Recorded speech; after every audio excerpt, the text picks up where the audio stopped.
Establishment کے ساتھ جو جماعتیں ہیں اس کے ساتھ اس کی مذاکرات ہونے چاہیے؟ دیکھیے یہ تو فیصلہ انہوں نے خود کرنا ہے.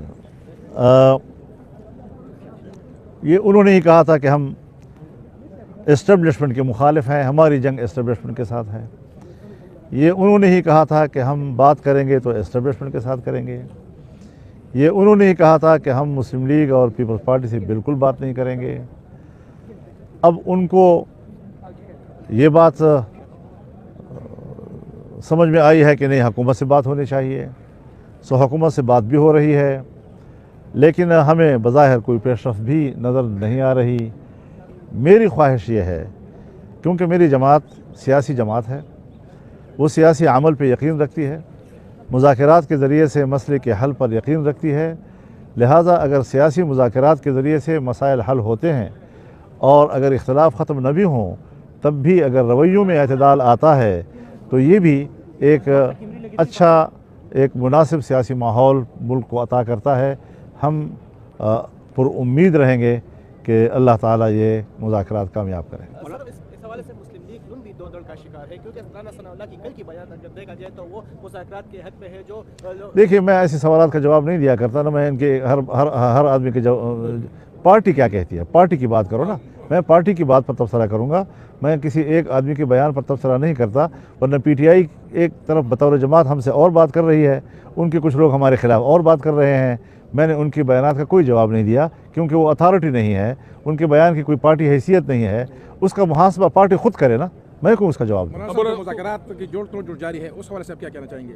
جو اسلام آباد میں جو مذاکرات کی جوڑ توڑ جاری ہے پی ٹی آئی اور حکومت کے ساتھ, اسی پہ تو بولا ہوں, اور کیا میں نے بات کی. مولانا صاحب کرم کی ایشو پہ آپ, چونکہ وہاں پہ اسٹیبلٹی نہیں آ رہی ہے اور حالات روز بروز بگڑتے جا رہے ہیں, ہمارے جو قبائلی بیلٹ ہے اس میں بھی امن و امان نہیں ہے. ایک تو یہ, دوسرا آرمی چیف پشاور آئے ہوئے تھے اور اس سے مطالبہ کیا گیا تھا وزیر اعلیٰ سے کہ جو 550 روپے محمود, انہوں نے کہا وہ محمود خان اوپر سڑک لے لیے. تو آپ کیا سمجھتے ہیں کہ یہ جب محمود خان اوپر سڑک یہ پی ٹی آئی کے نہیں تھے جو انہوں نے؟ دیکھیے مسئلہ یہ ہے کہ ہمیں کچھ چیزیں جو ہیں وہ بنظر انصاف ہمیں دیکھنا چاہیے.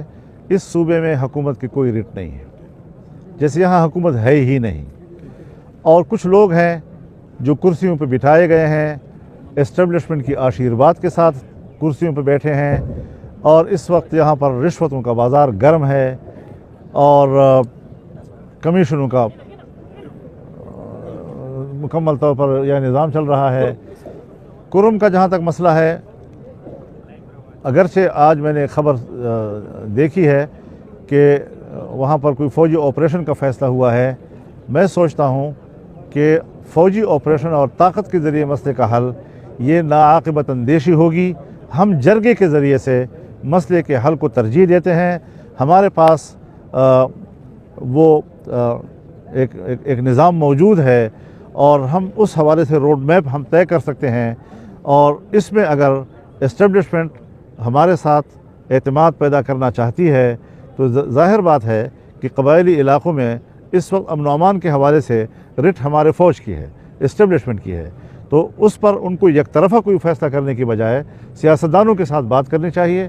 اگر جمعیت علماء اسلام کے ساتھ وہ بات کرنا چاہتے ہیں, ہم اس پہ بھی انکار کرنے کو تیار نہیں ہیں, لیکن قبائلی معاملات جرگوں کے ذریعے حل ہو سکتے ہیں, اسٹیبلشمنٹ کی طاقت سے حل نہیں ہو سکتے. آپ کی بڑی جیت ہوئی ہے مدارس کے خلاف, جو آپ نے تحفظ کے حوالے سے جو اقدامات اٹھائے, آپ کیا سمجھتے ہیں دینی جماعتیں اور بھی ہے پاکستان میں کہ یہی جمعیت علماء اسلام ہے جو کہ واحد آپ اس کے حوالے سے اسٹرگل کر رہے تھے, اس حوالے سے آپ کیا کہیں گے؟ جمعیت علماء اصل میں پارلیمانی پارٹی ہے, تو یہ چونکہ پارلیمنٹ کی جنگ تھی اس لیے ہم تنہا تھے, لیکن یہ نہیں کہ ہم نے علماء سے رائے نہیں لی.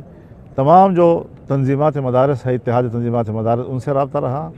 حضرت مولانا مفتی محمد تقی عثمانی صاحب جو اتحاد تنظیمات مدارس کے سربراہ بھی ہیں, وفاق المدارس کے سربراہ بھی ہیں, ان کی رہنمائی ہمیں حاصل رہی مسلسل, اور یہاں پر ہم حکومت کے ساتھ انہی خطوط پہ بات چیت کر رہے تھے, اور اللہ تعالیٰ نے ہمیں اس میں کامیابی عطا کی. اب ایک سوال ہے کہ جو قانون ایک پروونشل سوسائٹی ایکٹ امینڈڈ 2024 یہ اب صوبوں میں آنا چاہیے اور صوبائی اسمبلیاں اس کو پاس کریں.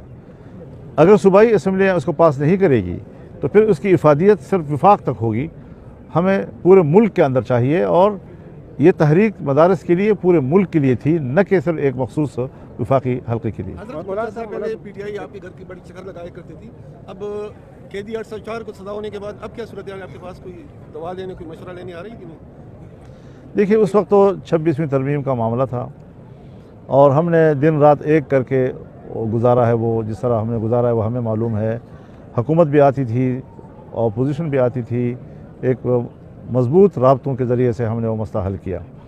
آج بھی اگر کسی مسئلے پر کوئی سیاسی جماعت بات کرنا چاہتی ہے، ہمارے دروازے اسی طرح کھلے ہیں اور ہم آج بھی اسی نیک نیتی کے ساتھ ان کو مشورہ دیں گے، لیکن صورتحال سے تو ہمیں وہ آگاہ کریں گے کہ وہ کہاں کھڑے ہیں، ان کا مسئلے کی نوعیت کیا ہے۔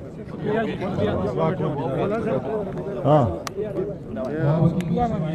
ادھر سوال تھا۔ سوال دار چې دا څنګه د اسمبلی حوالې سره دا هغه الیکشن چې کېږي د هغې نتایج هم څوک مرتب کوي؟ الیکشن کمیشن د اسټابلیشمنټ دی، اسمبلي هم د هغې ده، حکومتونه هم د هغې څنګه چې تاسو یې کیپي کې مغې کېنولې، په مرکز کې مغې کېنولې، نو آیا دا مونږ کوم ځای کې غلامان یو؟ ازادي به کله کوم ځای کې بېلوي؟